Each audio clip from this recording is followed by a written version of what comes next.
Hi everyone! As it turns out, this spot right here on the guitar that I didn't like, which I thought was some kind of residue of glue. It's more some kind of sanding accident, as I would call it, and I thought this was not acceptable, not even on a guitar at this price tag. So, of course, the neck itself won't be as shiny, as smooth as on a really expensive guitar. We don't have to discuss that at all. I think this is a flaw, this is something that shouldn't be here, and this is why I decided to return this guitar.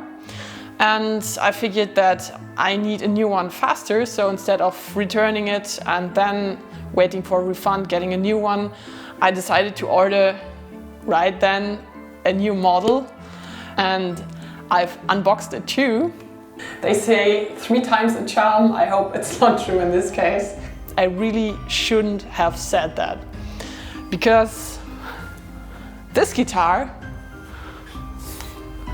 seems to have even more flaws.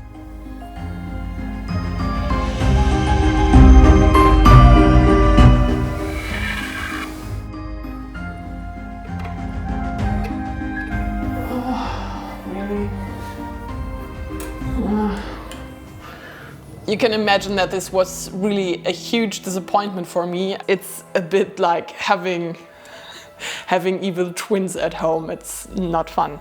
I eventually reached out to Thomann, where I purchased the guitars, and they told me that this is a bit unusual. They told me if the first one isn't good, they do something like a checkup for free. You have to ask for it, they don't do it automatically, okay? So I asked for it, and they told me that they'll be shipping a new guitar, a third one. 3 times a charm. Fingers crossed that it's okay this time. I don't know what's happened to the batch, maybe this is a batch problem. I have no clue what's happening here, but I will ask them again, and I really hope that the third time will be a charm. So what do we do until the next guitar arrives?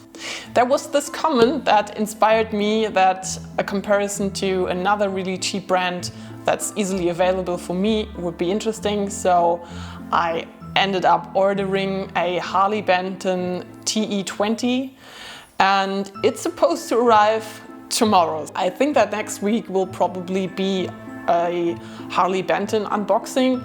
It really depends on how quickly Thomann can resolve the issue with these guitars. Something interesting that is occurring with this crazy situation is that we have 3 identical guitars, and we can have some tests before I'm sending them back. And even with these 2 guitars, I've noticed some issues that both had, and I think you should be careful and watch out for these.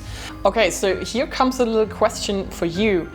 Did you ever return a guitar that you bought online, or maybe one you bought in a store? I'd be really interested in that. What are things for you that are totally unacceptable? So let me know in the comments. I really hope you enjoyed this video, even though it's not such a cool thing as a new review or something like that. But still, thanks for all the comments. I really appreciated them. It was fun writing back. And yeah, see you next week. Bye.